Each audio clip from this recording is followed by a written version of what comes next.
Hey guys, for today's tutorial we're going to do something really fun. We're going to glaze a donut. I'm going to start by making a project and saving it. Alright, now that that's out of the way, let's go ahead and create our geometry. This is going to be one of the easiest modeling that we have ever done. So I'm going to call this donut and grill because we'll just do them both at the same time. Let's drop down a torus. Look at that, we already have our donut. I'm gonna go ahead and make it higher resolution here. Let's do like 150 by 150, just really smooth. Let's raise it a little bit. 0.5 looks like it rests it right on the ground there. So we already have our donut. Let's go ahead and create a null so we can reference this. Out donut.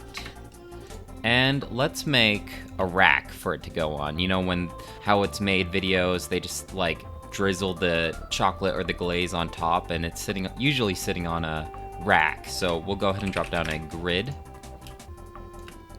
And let's put the template on our donut so we can still see that. And it's resting on our grid. Let's make the rows only 2. And for columns, let's do 15. So now let's drop down a node called a polywire.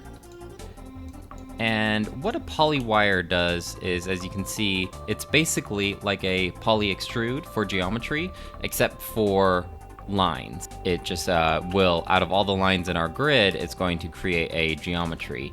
And you can add more divisions to make it smoother and rounder. It's looking pretty good. And we can go ahead and drop down a null for that grill. Out rack is what we'll call it. And what did I tell you? The easiest modeling we've ever done. So for collision purposes, let's drop down a merge node and combine the donut and the rack, and we'll just do these both as one geometry and drop down a null. And we'll call this out collision. Perfect. Just like that. Okay, so now we have to create our geometry that floats over, and that's what's going to emit the chocolate onto our donut. So let's go ahead and create a geometry node here. We'll call this chocolate emitter. Dive into there and create a box. And it doesn't need to be very big. Let's do like 0.05 even, but it does need to be wider. Let's increase the z-axis here. It's got to at least cover the donut here. I'm going to overshoot it a little bit and raise it up so it's out of the scene. We won't be able to see where it's emitting from. Let's do 8. That's a bit too high. Maybe like 6.5. And now let's animate it. So we're going to go over here. Let's do like 6.5. Alt left click, create the geometry. And I want it to finish passing over the donut. Let's say frame 192. And we'll just do it the opposite way. So negative 6.5. And alt left click here. And so now that we've animated our emitter, let's check out the Animator Editor real quick and I'll show you that. So down here in this bottom right corner, click on that. And here, if you scroll out, we have the path. This is the pathway of our emitter right here. You can see that it starts at 1 and then goes down to here. And do you see how it's kind of at a slope here?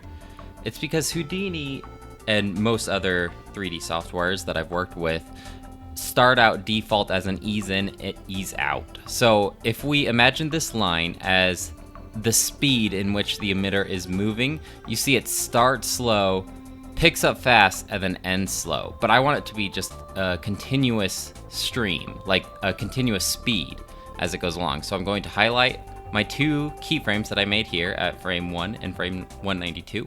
I'm going to click on straight. So now my box is going to be a continuous speed the whole time. It's not going to ease in and ease out. Let's check it out. Cool, looks good to me. So we'll drop down a null. Call this out emitter. Okay, so now that we have our donut, our rack, and our chocolate emitter modeled, we can go ahead and start emitting the chocolate from our chocolate emitter. So let's select our chocolate emitter here, and we'll go up to the shelf tools and go to emit particle fluid. So now it will ask fluid object to emit into, if any, and we don't, so we'll just hit enter. And that will put us in a DOP network here. I'll press L to organize this. And it did a couple of things when we clicked the shelf tool. We have our DOP network, that's where our simulation takes place. We have our particle fluid, and that's what turns our particles into an actual fluid surface. And we have our fluid interior, which is mostly for caching purposes and rendering. So let's go to our DOP network here.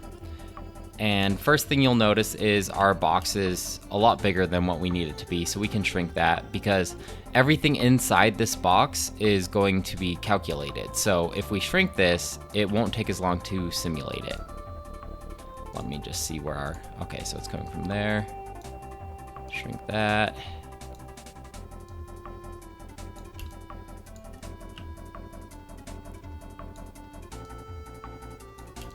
All right, I think we're good there. Let's just check it out. Looks all right.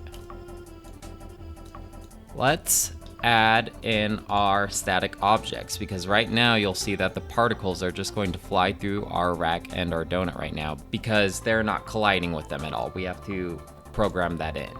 So let's type in a static solver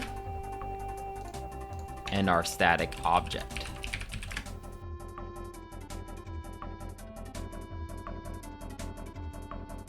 So our SOP path, we merge them together, out collision right here. We'll wire this in our merge. And the order of this does matter. It goes from left to right. So right now our flip solver is influencing our static solver. We want that to be the opposite. So our static solver will now influence our flip solver. So I just clicked and dragged that up. So now it's going from left to right. Let's check out our collision here. I don't want any bounce. And let's check out our collision guide here. So if I uncheck display geometry, it's only going to collide with the donut and not entirely accurate, as you can see. One thing that works a little bit better, in my opinion, is the surface collision. It's going to take longer for it to simulate, but I think it's worth it for a more accurate reading. So we want to use our surface collision here. That's going to give us more accurate collisions. Now let's look at our fluid object. So same thing as our other tutorials that we've done. The lower the particle separation, the better it looks, but the longer it's going to take to simulate. So I would only turn it down when you are absolutely sure that it's the parameters that you want. So we'll leave that at 0.1 for now. Let's add a viscosity because we want our chocolate to be really thick and creamy. In our physical, we don't want it to bounce. We want a ton of viscosity, like 2000.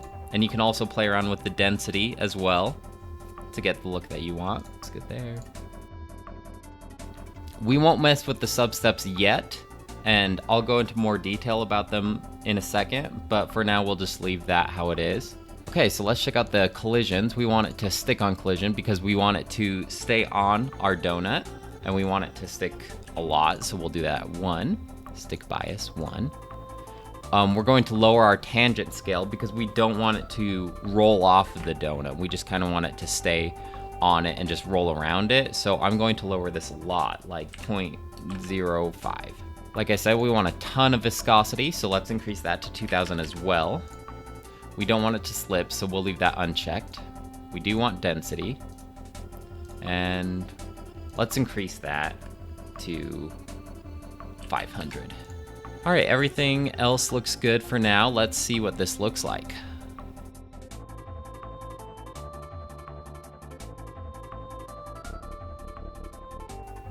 All right, I'm going to stop it there. And let's see what this looks like as a fluid surface. So I'm going to hop up, go to our particle fluid here, and hit the display flag on our particle fluid surface. And what I'm looking for here is just to make sure that it's a nice even surface throughout the donut. There's no breaks or anything, it's just one cohesive liquid layer. And that's looking good to me. You may want to make it less viscous or more, just depending on what kind of glaze that you're going for. But for me, that should work. So I'm going to increase my resolution here. Let's lower the particle separation to something around 0.04.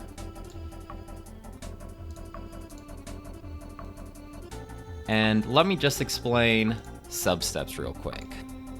Okay, so let's say, for example, this is our timeline, and these are our 2 frames. This is frame 1, this is frame 2. And let's say that our motion of our object does something like this. So originally, with one substep, it's only going to take into account the position of frame 1 and frame 2. But let's say we want to add in this curve right here.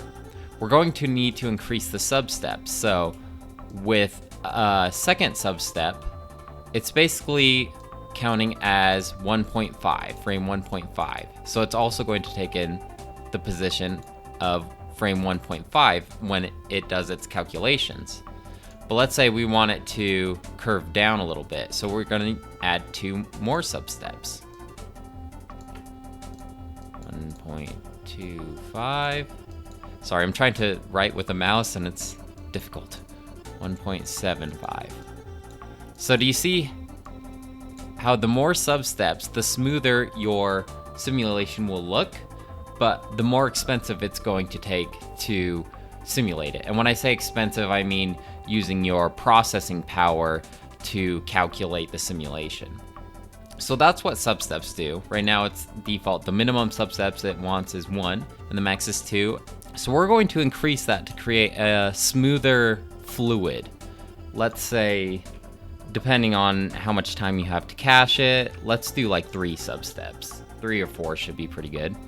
And everything else looks good, depending on how good your computer is and how low your particle separation is and how many substeps you add. It could take a while, like upwards of an hour. So we'll go ahead and cache this out. I'm just going to call this chocolate particles. If you want it to take into account your substeps, when you cache it, you want to do $FF instead of $F because that stands for frames. Everything looks good. Let's go ahead and save it to disk, and I will pause the recording for now. Okay, so now that we're all done caching, I'm going to click load from disk, and let's check out what this looks like.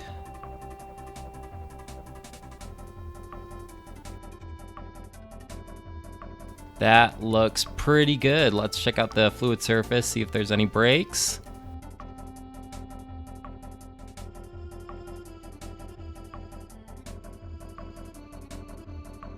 Nope, looks good. So the next step would be to compress this cache. Let's hit there. And this turns it into a compressed file, which we can later turn into particle fluid surface. It'll just make the simulation run smoother. You can skip this step if you want. I'm just going to cache it out real quick. We'll just call this chocolate compressed. Don't forget the $FF and save to disk. This one won't take nearly as long. All right, we're all done there. Let's click load from disk. Check it out. Okay, that looks pretty good. Now the next step is to turn this compressed file into a particle fluid surface. So we'll hit the display on that, and let's go forward just a bit. Maybe covering the donut a little bit. And a couple things we can tweak around here before we cache out the particle fluid is we can go to our filtering tab here, and we'll check these. It smooths it out and increases the resolution of it. You can mess around with that. Go to what kind of average you're looking for. Just test it out, see what looks best to you. You can also decrease the particle separation even more if you'd like. So I'm pretty happy with the look of that. Let's go ahead and cache out this final surface cache. I'll call this chocolate surface $FF and save to disk. Okay, so now that we have the cache saved, let's load from disk, see what it looks like. That looks good to me. So now that we have the meat of our simulation all ready to go, we can go ahead and start applying shaders and a light and a camera. So to apply a shader, since the donut and the grill are both going to be different materials, let's go ahead and assign them each their own geometry now. So I'll call this one donut and pull in an object merge. Find our donut here, out donut. And we can take off the display flag for that, our collision. Now let's do another geometry for our grill.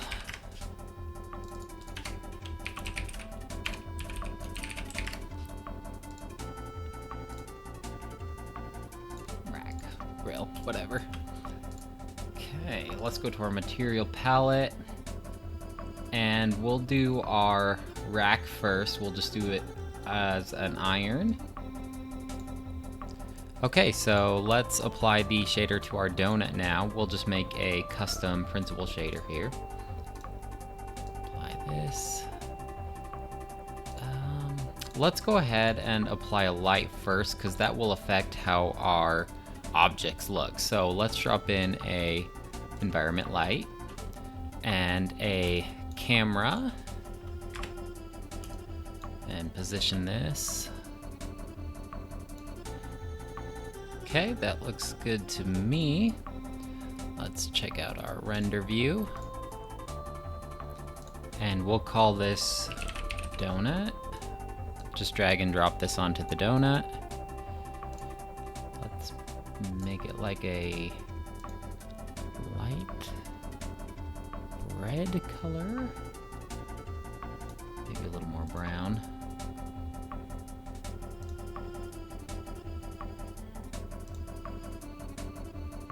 Probably take down the reflectivity of it. Let's say 0.3. Now let's apply a shader to the chocolate. Houdini already has a milk chocolate shader to it, so we'll go ahead and drag that on. Make sure it looks good. And I'm going to adjust the camera just a little bit. See what that looks like. Cool.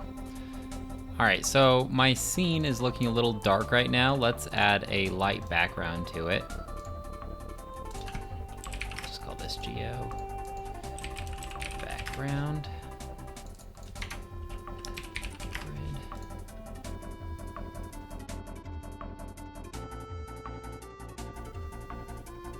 Okay, make a shader for that one too.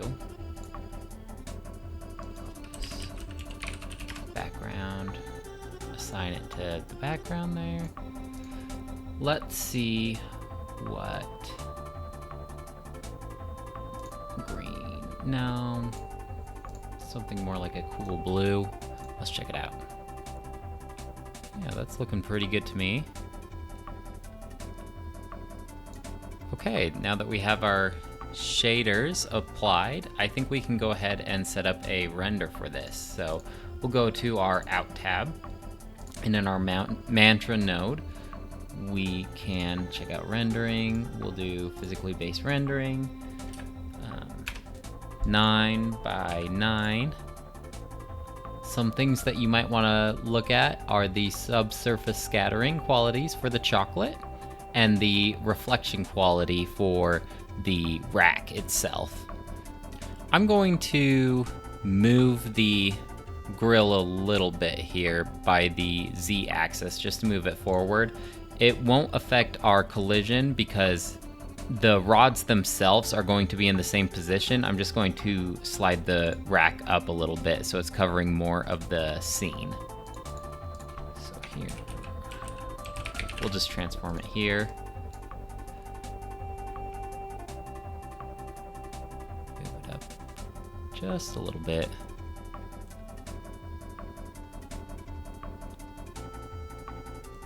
Right there.